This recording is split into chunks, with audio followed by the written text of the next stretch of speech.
تو یہ جو اسلامی مہینہ ہے نا، اب 1400 چل رہا ہے نا، تو اسلام کو یہ 15ویں صدی چل رہی ہے۔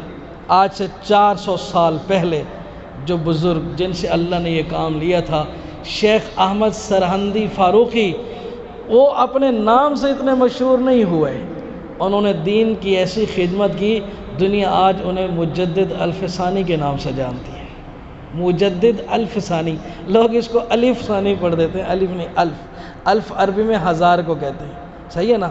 الف، الف ثانی کا ہونا دوسرا ہزار، سیکنڈ تھاؤزینڈ، ہاں دوسرا ہزار شروع ہوا۔ ہر صدی کے ابتدا میں اللہ اس بندے کو پیدا کرتا ہے، تو ادھر صدی بھی ختم ہوئی اور ادھر ہزار بھی ختم ہوا، تو یہ ڈبل مجدد بن گیا ہے، صدی کے بھی مجدد ہیں اور ہزار کے الف کے بھی مجدد ہے۔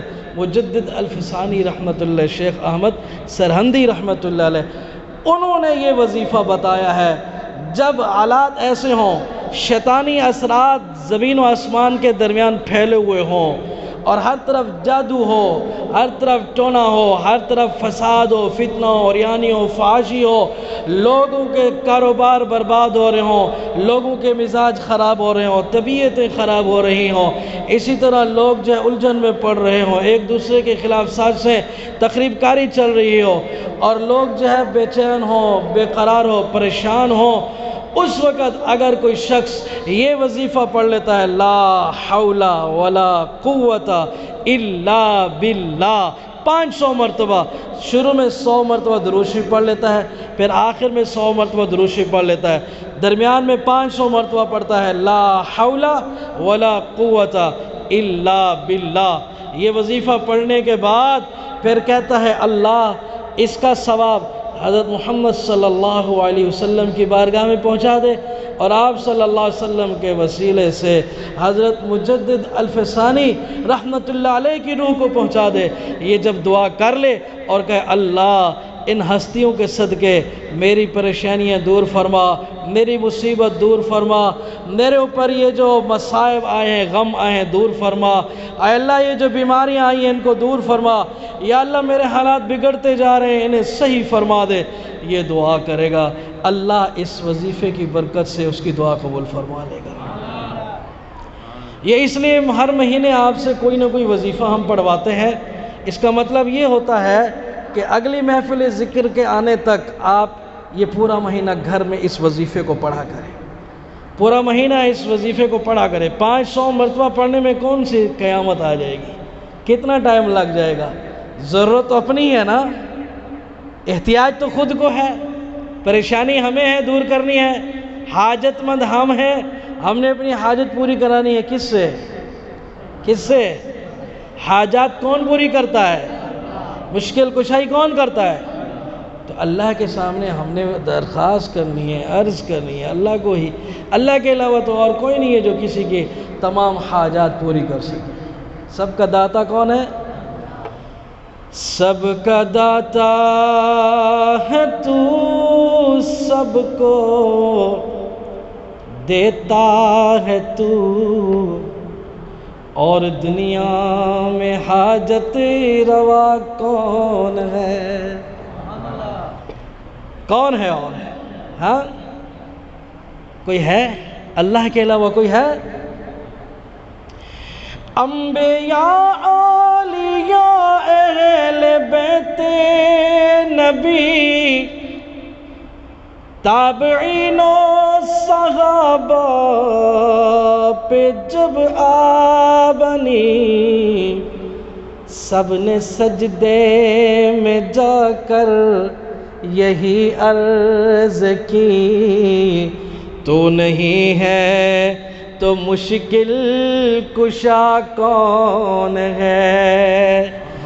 کس سے مانگے کہاں جائے، کس سے کہیں تیرے بندوں کا تیرے سوا کون ہے؟ تو اسی سے مانگتے ہیں۔ یہ بزرگوں نے جو وظائف بتائے ہیں، جو ورد بتائے ہیں، تو یہ بھی مانگنا اللہ سے ہے، اللہ کی بارگاہ میں عرض کرنا ہے، ہم نے بزرگ سے نہیں مانگنا۔ قبر والے سے نہیں مانگنا، دربار سے نہیں مانگنا، البتہ یہ ہے بزرگ کا ریفرنس دے سکتے ہیں۔ ہاں، ہر کسی کو اپنے دوست اچھے لگتے ہیں، ہر کسی کو اپنے دوست اچھے لگتے ہیں، اور جو قدر والے ہوتے ہیں نا وہ یاروں کی قدر کرتے ہیں۔ اور اللہ کا نام ہے شکور۔ اللہ کا نام کیا ہے؟ اللہ کے جو اسماء حسنی ہیں ان میں ایک نام کیا ہے؟ شکور۔ شکور، شکور کا ہم معنی کرتے ہیں کیا؟ ایک اس کا معنی ہے شکر قبول کرنے والا، اور ایک اس کا معنی ہے بہت زیادہ شکر کرنے والا، اور ایک اس کا معنی ہے اپنے بندے کی قدر کرنے والا، اپنے بندے کی قدر کرنے والا۔ تو یہ اللہ تعالیٰ کا ایک نام ہے شکور، وہ قدردان ہے، اور ہر کوئی اپنے یاروں کی قدر کرتا ہے۔ جنہوں نے ساری زندگی رب کے نام پہ قربان کر دی ہے، فنا کر دی ہے، رب کی دوستی میں انہیں اپنا سب کچھ فنا کر دیا ہے، جب ہم ان کا ریفرنس دیں گے تو دنیا میں اگر دوست دوست کی لاج رکھ لیتا ہے وہ تو ہے ہی قدردان، وہ اپنے دوستوں کے نام کی لاج نہیں رکھے گا۔ بس ایک ریفرنس اس لیے ہوتا ہے کہ وہ اپنے دوستوں کی لاج رکھ لیتا ہے جب ان کا۔ دیکھو مکہ مکرمہ میں بارش نہیں آ رہی تھی، قحط پڑ رہا تھا، گرمی تھی، جانور پیاس سے مر رہے تھے، کیا کریں؟ اس وقت جناب محمد الرسول اللہ صلی اللہ علیہ وسلم کو آپ کے چچا ابو طالب لے گئے۔ ابھی آپ بچپن کے عالم میں تھے، جا کے کعبے کے ساتھ بٹھایا، اور اللہ کی بارگاہ میں شرک کے دور میں، کفر کے دور میں، شرک اور کفر عام ہے، بیت اللہ کے اندر 360 بت رکھے ہوئے ہیں، وہ کسی بت سے نہیں مانگ رہے، بلکہ حضور کو کعبے کی دیوار کے ساتھ بٹھا کر ابو طالب کہتے ہیں اللہ اس وضحا کے مکھڑے والے، اس سونے چہرے والے کے صدقے قحط کو دور کر، اب تو بارش عطا کر دے۔ ابو طالب کہتے ہیں ابھی میں وسیلہ دے کے دعا کر رہا تھا، ویسے نے دیکھا سامنے ایک دادل کا ٹکڑا ایسے بھاگتا ہوا آ رہا ہے، دوڑتا ہوا آ رہا ہے، اس نے آ کے مکے کو گھیر لیا، اس نے آ کے مکے کو گھیر لیا، بارش ہو گئی۔ یہ ریفرنس دیا نا ابو طالب نے حضور کا، ابھی اعلان نبوت نہیں ہوا تھا، تو یار یاروں کی قدر کرتے ہیں نا۔ ہاں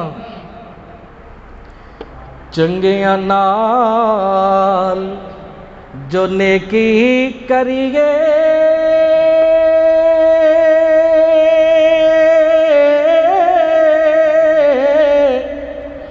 نسلاں تک نہیں بھول دے،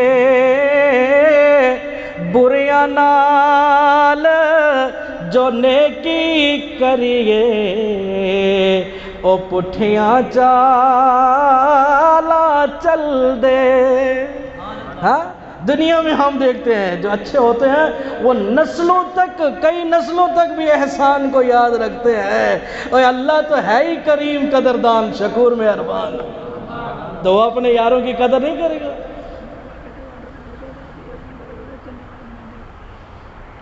تو وہ بھی اپنے یاروں کی قدر کرتا ہے، وہ بھی اپنے یاروں کی قدر کرتا ہے۔ تو جب آپ ریفرنس دو گے اس بندے کا جس نے اس کے دین کو اس وقت بچایا جب ایک طرف گورنمنٹ تھی، ایک طرف وقت کا بادشاہ تھا، ایک طرف سلطنت تھی، حکومت تھی، نیا دین بن گیا۔ اور عجیب بات آپ کو بتاؤں، اللہ سے ایمان کی سلامتی مانگا کرو، جب اللہ تعالیٰ کی پکڑ آتی ہے نا بڑے بڑے اہل علم بھی گمراہ ہو جاتے ہیں۔ فیضی اور ابو الفضل دو مولوی تھے، ان دونوں نے اس اکبر بادشاہ کو فتوے دیے تھے، نیا مذہب بنانے میں انہوں نے اس بادشاہ کو بہت سپورٹ کیا تھا، اور انہوں نے اس کو ایسے ایسے مسئلے نکال کے دیتے تھے، اس نے جو نا نیا دین بنا لیا تھا۔ اب ایک طرف ہندوستان کے یہ ذہین فتین مولوی تھے دونوں، اور ان کی ذہانت کا یہ عالم تھا فیضی اور ابو الفضل، انہوں نے قرآن کی تفسیر لکھی فارسی زبان میں، اس میں پوری تفسیر میں قرآن کے 30 پاروں کی تفسیر فارسی زبان میں لکھی، پوری تفسیر میں ایک نقطہ ہی نہیں ہے، بغیر نقطے کے الفاظ لکھیں۔ کتنی زیانت ہے یار ان بندوں کی کہ جنہوں نے پورے قرآن کی تفسیر لکھی ہے اور ایک لفظ بھی نقطے والا نہیں ہے، بغیر نقطے والے سارے لفظ ہیں، ہاں بغیر نقطے والے۔ آپ ایک پیراگراف نہیں بنا سکتے بغیر نقطے والا۔ ہاں اس نے پورے قرآن کی تفسیر لکھ دی۔ اور پاکستان کے ایک عالم، ہمارے استاد محترم کے بھائی ضیاء الحق کے دور میں، انہوں نے ایک کتاب لکھی حضور پاک صلی اللہ علیہ وسلم کی 63 سالہ زندگی پر، ہادی عالم کتاب کا نام ہے، ایوارڈ یافتہ وہ کتاب ہے۔ حضرت مولانا ولی راضی صاحب رحمۃ اللہ علیہ سیرت نبی صلی اللہ علیہ وسلم پر کتاب لکھی ہے، پوری کتاب میں ایک نقطہ نہیں ہے، ہاں لیکن یہ اللہ کے پیارے ہو گئے اور وہ دونوں خدا کے نزدیک جو ہے ان گمراہ ہو گئے۔ انہوں نے مجدد الفسانی کو شکست دینے کے لیے درباری ملا بن گئے اور ان کو بہت سارا مال اور جائیداد اور دولتیں ملنا شروع ہو گئی۔ ایک طرف اتنے ذہین مولوی کھڑے ہوں، ایک طرف وقت کا بادشاہ کھڑا ہو، پوری مشینری ہو، پوری طاقت ہو، نیا دین بنایا جا رہا ہو، اور ایک چٹائی پہ بیٹھنے والا مولوی کھڑا کے کہے تمہیں میں یہ دین نافذ نہیں کرنے دوں گا، اللہ کا سچا دین ہی بلند ہوگا۔ اس وقت جس نے اپنی جان ہتھیلی پہ رکھی، ہائے یہ ایسے بدبخت ذہین تھے فیضی رب الفضل، بادشاہ کے پاس اگر کوئی آ جاتا انعام اکرام لینے کے لیے شاعر اور اپنا کلام سناتا تو یہ دونوں بھائی مل کے بادشاہ کو کہتے بادشاہ یہ تو کلام ہی ہمارا، یہ جھوٹ بول رہا ہے، اس کو انعام نہیں دینا۔ بادشاہ کہتا وہ کیسے؟ اب یہ پتہ ہے کتنے ذہین تھے؟ ان میں ایک بھائی جو ہے وہ ذہین تھا اتنا کہ وہ ایک دفعہ جو بھی بات سنتا اسے یاد ہو جاتی، جو بھی بات سنتا اسے یاد ہو جاتی، اور دوسرا وہ 2 مرتبہ جو بھی بات سنتا اس کو یاد ہو جاتی ہے، پہلے کو 1 دفعہ سن کر اور دوسرے کو 2 دفعہ، اتنے ذہین تھے۔ اب کوئی شاعر آتا نا بادشاہ کے پاس اپنا کلام سناتا تو جو 1 مرتبہ سن کے یاد کر لیتا ہے وہ کہتا ہے بادشاہ یہ میرا کلام ہے۔ یہ کس کا کلام ہے؟ یہ میرا کلام ہے۔ وہ کہتا وہ کیسے؟ کہتا میں آپ کو سناتا ہوں، اس نے تو 1 دفعہ سن کے یاد کر لیا، اب اس نے بھی سنا دیا، کتنی مرتبہ ہو گیا جلدی بتاؤ؟ کلام کتنی دفعہ سنا دیا گیا؟ 2 مرتبہ، 1 مرتبہ اس نے سنایا، 1 دو اس نے سنایا، دوسرے کو بھی یاد ہو گیا۔ اس نے کہا تیرے پاس کوئی گواہ ہے؟ اس نے کہا میرے بھائی سے سن لو، اس سے پوچھ لو، وہ بھی سنا دیتا۔ اتنے ذہین تھے وہ۔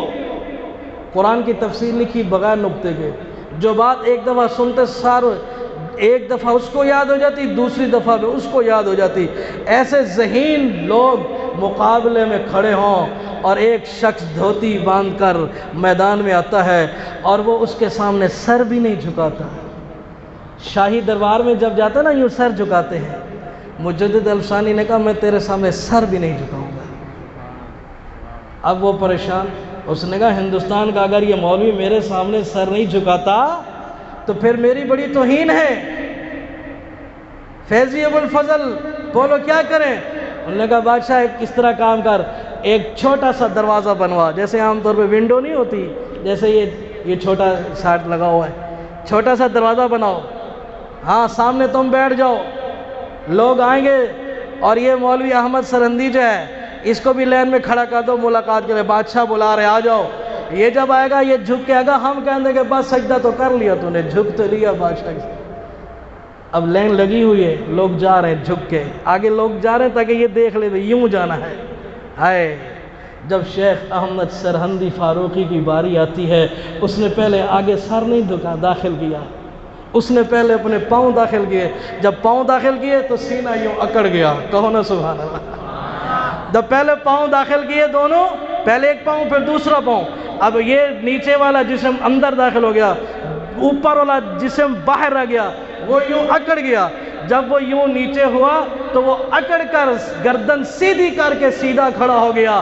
وہ دیکھتے ہی رہ گئے، اس نے کہا یہ گردن جھکے گی تو صرف اللہ کے سامنے جھکے گی۔ نہ جھکتے دیکھا نہ بکتے دیکھا، نہ سر جھکانے کی عادت ڈالی، جیسے ہی تھاما دامن مصطفیٰ تو گردن کٹانے کی عادت ڈالی۔ سنا جو کلام رب مصطفیٰ، پڑھا جو پیام احمد مجتبیٰ، نہ بیڑیوں سے ڈرے نہ ہتھی کڑیوں سے، یہی اپنی فطرت بنا ڈالی۔ ہاں، فنا فی اللہ کی تہ میں بقا کا راز مضمر ہے، جسے مرنا نہیں آتا اسے جینا نہیں آتا۔ ارے بھائی تم نے کیا سمجھ رکھا ہے ہم غیر اللہ کے سامنے سر جھکائیں گے؟ نہیں۔ اب جس بندے نے رب کی خاطر اتنی قربانی دی ہو اور جب ہم اس کا ریفرنس دیں گے تو اللہ تعالیٰ ہمیں رد کر دے گا۔ اس لیے بھائی یہ ریفرنس جائز ہے۔ بعض لوگ اشکال کرتے ہیں کہ بھائی اللہ والوں کا وسیلہ، اولیاء کا وسیلہ، انبیاء کا وسیلہ، بھائی نہ ہم دربار سے مانگتے ہیں نہ دربار پہ سر جھکاتے ہیں، مانگتے اللہ سے، بس یہ کہتے اللہ یہ تیرا دوست ہے، اس نے تجھے خوش کیا، تجھے راضی کیا، اس سے تو راضی ہے نا، اس کے ذریعے اس کی برکت سے ہم سے بھی راضی ہو جائے، بس اتنی سی بات۔ تو حضرت مجدد الفسانی رحمۃ اللہ علیہ کا یہ بتایا ہوا وظیفہ ہے لا حول ولا قوت الا باللہ۔ یہ وظیفہ آپ پڑھیں 500 مرتبہ۔ کتنی مرتبہ پڑھنا ہے؟ 500 مرتبہ پڑھنا ہے۔ اول آخر 100 مرتبہ درود شریف پڑھنا ہے۔ اور یہ پڑھنے کے بعد اگر آپ 3 مرتبہ یا 11 مرتبہ سورۃ اخلاص پڑھ لیں تو سونے پہ سہاگا ہو جائے گا۔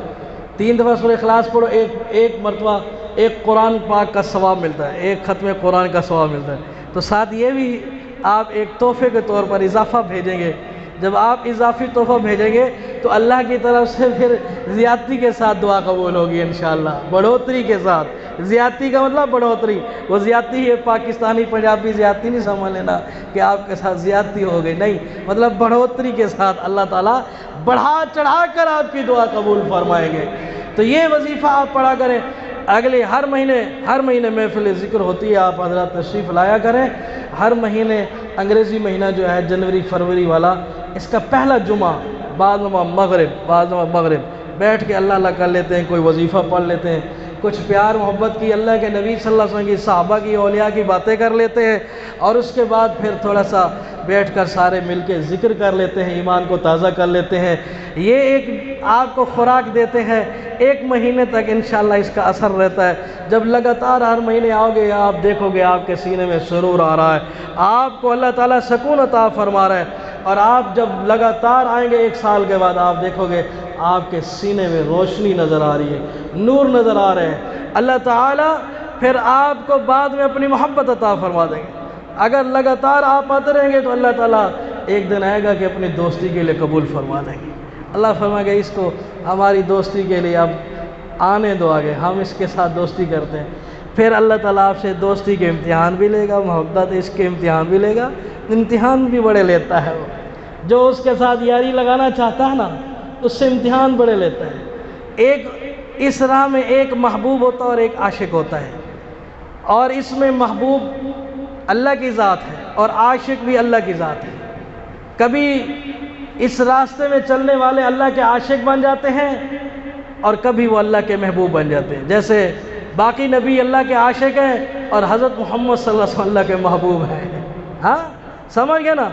تو اسی طرح امتیوں میں بھی کچھ لوگ ایسے ہیں جن سے اللہ محبت کرتا ہے، کچھ لوگ ایسے ہیں جو اللہ سے محبت کرتے ہیں۔ ہاں تو یہ جو اللہ سے محبت کرتے ہیں اور جن سے اللہ محبت کرتا ہے،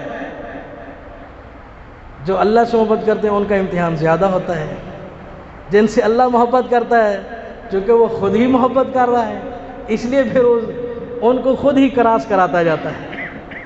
یہ حضرت خواجہ عبید اللہ احرار رحمۃ اللہ علیہ ہمارے سلسلے میں بزرگ گزرے ہیں. حضرت جامی کا نام تو سنا ہوگا، عبد الرحمن جامی رحمۃ اللہ علیہ، بڑے عاشق رسول. یہ عاشق تھے، حضور کے عاشق تھے، اور عاشق کا امتحان بڑا لیا جاتا ہے. ان سے اتنا بڑا امتحان لیا گیا، یہ حضور کے پاس جا رہے تھے، ان کو رکوا دیا گیا، بھائی اس کو آگے نہ آنے دو، مجدد جامی کو آگے نہ آنے دو، اس کو روک دو. خواجہ عبید اللہ احرار 11-12 سال 13 سال کے نوجوان بچے تھے، مسجد میں نماز پڑھنے آتے تھے. حضرت دروازے کے ساتھ ان کا حجرہ تھا، حضرت جامی وہاں بیٹھے ہوتے تھے. تو جب یہ بچہ گزرتا، حضرت نے اپنی نگاہ بصیرت سے دیکھا کہ یہ بچہ تو ولایت کا بڑا شاہکار ہے، یہ بچہ ایسے کھیل کود میں پڑا ہوا ہے. ایک دن گزرا، کئی دن ایسے ہوتے گئے. ایک دن آپ نے بلا لیا، کہا بیٹا کون ہو، کہاں سے آتے ہو؟ یہ ہوں وہ ہوں فلاں فلاں. فرمایا بیٹا اللہ نے تجھے کھیل کود کے لیے پیدا نہیں کیا، خدا نے تجھے اپنی دوستی کے لیے قبول کیا ہے، اللہ نے تجھے اپنی محبت کے لیے پیدا کیا. اب وہ محبوب بنیا، خود جو ہے کیا ہے، وہ عاشق ہے. اور اس کا امتحان اتنا بڑا، آپ صلی اللہ علیہ وسلم کی محبت میں انہوں نے ایک نعت لکھی عربی فارسی زبان میں. نعت کلام لکھ کر اسے چھپا دیا، کسی کو نہیں سنایا. کہا یہ حضور کو خود جا کے سناؤں گا، حضور کی نعت حضور کو خود جا کر سناؤں گا. اب جا رہے ہیں مکہ مکرمہ سے مدینہ منورہ جا رہے ہیں. جب راستے میں تھے، گورنر مدینہ کو رسول پاک صلی اللہ علیہ وسلم کی زیارت ہو گئی. کس کو؟ جامی کو نہیں، گورنر کو. اللہ اکبر. آپ کے ریفرنس سے گورنر کو نوازا جا رہا ہے، زیارت اس کو حضور کی ہو رہی ہے. یار کیا خبر کہ قیامت تک اس کو کبھی حضور کا دیدار نصیب نہ ہوتا. جامی آ رہا ہے، جامی کی خاطر گورنر کو حضور کی زیارت ہو رہی ہے. آپ نے فرمایا گورنر مدینہ جامی آ رہا ہے، اس کو روکو. ناکہ لگا دیا، ایک پوچھ گچھ ہو رہی ہے، کون ہے جامی، کون ہے جامی؟ کوئی جامی نہیں ہے. دن گزر گئے، قافلہ رواں دواں ہے. پھر خواب میں زیارت ہے دوسری مرتبہ. پھر آپ نے فرمایا گورنر جامی آ رہا ہے، اس کو روکو. عرض کرتا ہے یا رسول اللہ میں نے کل بھی کوشش کی تھی، آج پھر کرتا ہوں. پھر ناکہ لگایا، پوچھ رہا ہے اوے عبد الرحمن جامی کون ہے، جامی کون ہے، کوئی ہو تو بتائے. 2 مرتبہ زیارت ہو گئی.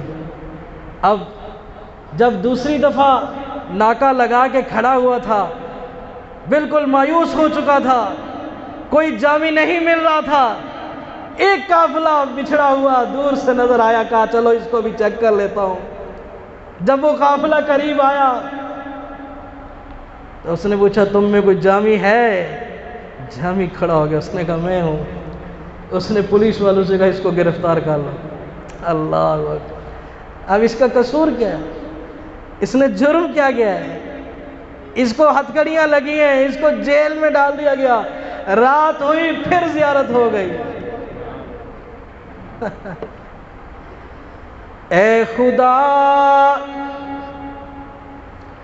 اپنے محبوب برحق کی تو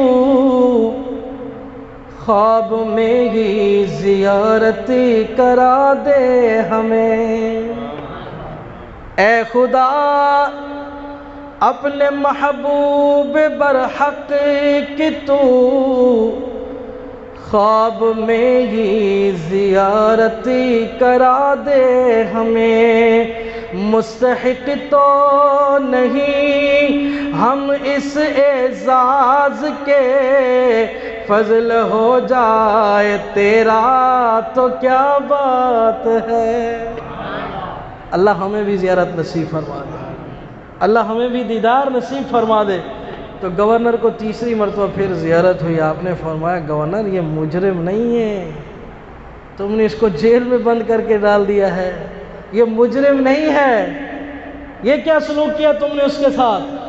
آقا آپ نے کہا اس کو روکو. آپ نے فرمایا اسے روکو. میں سوچا شاید کوئی خطرناک بندہ ہے، میں نے تو اس لیے اس کو اچھی طرح جانا بند کر دیا. فرمایا نہیں، یہ تو ہمارا عاشق ہے، یہ تو ہمارا دیوانہ ہے. آقا آپ کا دیوانہ چاہنے والا، آپ اس کو روک رہے. فرمایا جو عشق اس کے دل میں ہے، جو محبت، جو بے چینی اور بے قراری یہ لے کر آ رہا ہے، جو دردناک کلام میری محبت میں یہ لکھ کر آ رہا ہے، اگر اس نے مدینے میں آ کر میرے روضے پہ کھڑے ہو کر مجھے سنا دیا، اس کی محبت کی قدر کرتے ہوئے میں محمد کو اپنا ہاتھ نکال کر مصافحہ کرنا پڑے گا. میری باقی امت کے گمراہ ہونے کا خطرہ ہے، اس امت کو بچانے کے لیے میں نے کہا اسے روک دو. اگر یہ آ گیا تو مجھے اس کی محبت کی قدر کرنی پڑے گی، مجھے اس کی محبت کی لاج رکھنی پڑے گی. یہ جو درد لے کر آ رہا ہے، اس کے درد کو تسلی دینے کے لیے، اس کے درد کے درماں کے لیے مجھے اس کو مصافحہ کرنا پڑے گا، دلاسا دینا پڑے گا. میں اپنے لفظوں میں یوں کہوں، حضور کہتے ہیں مجھے اس کو تسلی دینی پڑے گی، اسے سینے سے لگا کے چپ کرانا پڑے گا. اس لیے میں نے کہا اسے روک دو. اگر ایسا ہو گیا دیکھنے والوں کا کیا بنے گا؟ کیونکہ اس سے پہلے ایک دفعہ اس طرح ہو چکا ہے، اس سے پہلے اس طرح ایک دفعہ ہو چکا ہے. شیخ عبد القادر جیلانی محبوب سبحانی جو مشہور ہے سلسلہ قادریہ کے، جن کو غوث اعظم بھی کہتے ہیں، حضرت محبوب سبحانی رحمت اللہ علیہ کے کزن ہیں سید احمد کبیر الرفاعی رحمت اللہ علیہ. آپ بھی ایسے ہی عاشق تھے حضور کے، لیکن انہوں نے حضور علیہ السلام کی روزانہ خواب میں زیارت کرتے تھے. ایک دن عرض کی یا رسول اللہ اب وہاں آ کر زیارت کرنا چاہتا ہوں، آپ کی خدمت میں آ کر آپ کو مصافحہ کرنا چاہتا ہوں، اجازت دیجئے. اجازت. یہ آج سے تقریباً 1000 سال پرانی بات ہے، 1000 سال پرانی بات ہے. ہاں، اور یہ جامی کا واقعہ جو ہے یہ 600-700 سال پرانا واقعہ ہے. تو وہ واقعہ پہلے کا تھا، کچھ خیر غالب تھا. تو سید احمد کبیر الرفاعی رحمت اللہ علیہ مدینہ منورہ گئے، اور وہاں جا کر جب روضہ پاک کے قریب پہنچے تو کہتے ہیں ما فقیرا آمدہ در کوئے تو شیئن اللہ از جمال روئے تو دست بکشا جانب زنبیل ما جان فدا بر دست تو بر روئے تو. آقا ما فقیرہ آمدہ، میں فقیر درویش آپ کی بارگاہ میں حاضر ہو گیا ہوں. یا رسول اللہ سنیا میں فقیر عاجز آ گیا ہوں. ما فقیرہ آمدہ در کوئے تو، آپ کے آستانے پہ فقیر حاضر ہے، یہ گدھا حاضر ہے، یہ بھکاری. اساں تنڑے ماز فقیر غیسے در تاڑ سنانتے آئے ہیں، نہیں تینجیاں کوئی لجپال ملا ساری دنیا چھاڑتے آئے ہیں. ساکوں در تو خالی نہ ماڑی،